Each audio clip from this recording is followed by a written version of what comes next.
even in the midst of global slowdown, the potential for growth in both these areas is much higher. India, of course, is one of the fastest growing emerging economies in the world.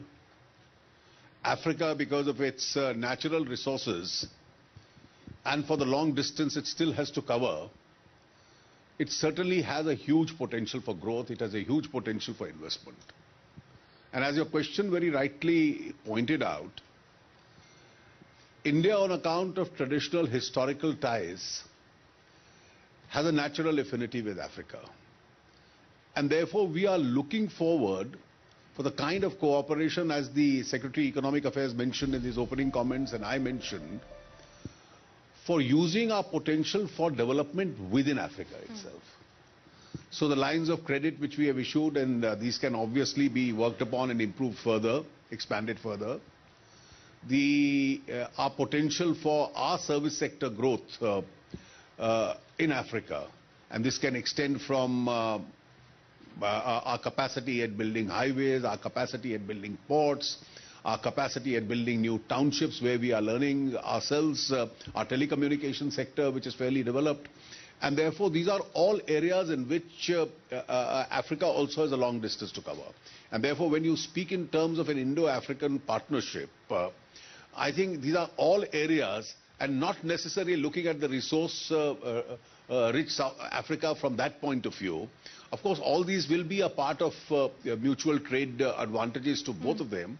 But I think the very object of this engagement is to carry forward this cooperation, and also cooperation in nourishing the human resource there. Sure.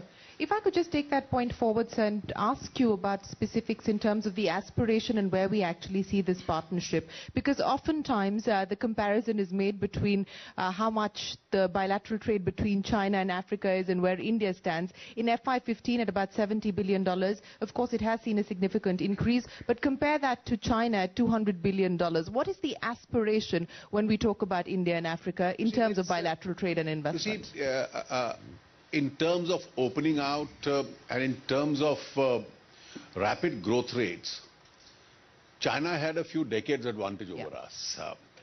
And I think we in India had delayed our reform process. I can't understand why we did it. But the fact is that they had that early mover advantage.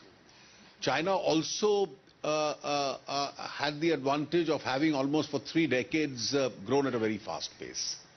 And under their model of growth, export-led growth was one of the models that they followed. Of course, now they are undergoing a very significant change. We started late, and in between, in the last decade or so, we had slowed down. And I think India today aspires to grow much faster. And when I say we aspire to grow much faster, we are still not satisfied with the present growth rates that we've achieved. They may be, in comparison to rest of the countries, quite reasonably high. But our potential, I think, in a friendlier environment, both within and outside, is much higher. And therefore, to cover up for that entire distance which we lost earlier, India will require a large amount of initiative. It will require a large amount of investments in Africa. Will require Indian enterprises going and setting up industry and shops there. Our industry also has become, over the last 2 decades or so, very outward going, and we are making investments in developed countries. And this is where the future growth of the world is going to be. And therefore, the future growth of the world compared to the developed world is going to be in these regions. And therefore, industries do invest even for profit and potential. And therefore, that's where the potential is. And therefore, between India as a government, India as a private sector industry, and Africa as a growing continent, I think it's going to be a win-win relationship between both. If we can just continue the point as far as China is concerned, and at this point in time, while China is trying to move towards a domestic consumption economic model, it's also furthering its aspirations and pushing the cause of infrastructure diplomacy, if I could call it that. How critical is that going to be? Because you spoke about how one area of strategic importance is going to be capacity building, especially on the infrastructure side. Infrastructure diplomacy, is that going to be a strategic imperative as India tries to engage with Africa? It would be. It would be. And it would also depend on our own domestic capacities improving. For instance, let's take areas like telecommunication. Now, over the last 2 decades, this is where our capacity building took place, and therefore our capacity of our industry to go elsewhere in the world has increased. Ports is one area where our industry's capacity now has shown a lot of potential. It's going to increase.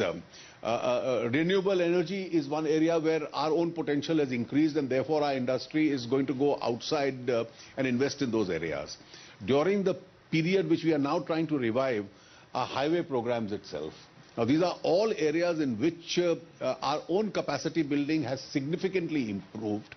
Both government, public sector and private sector industries have gained a huge amount of experience in this.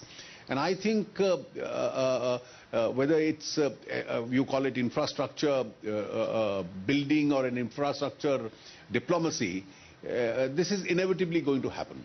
What about energy security, sir, and how critical is... That was the finance minister. Let's move on.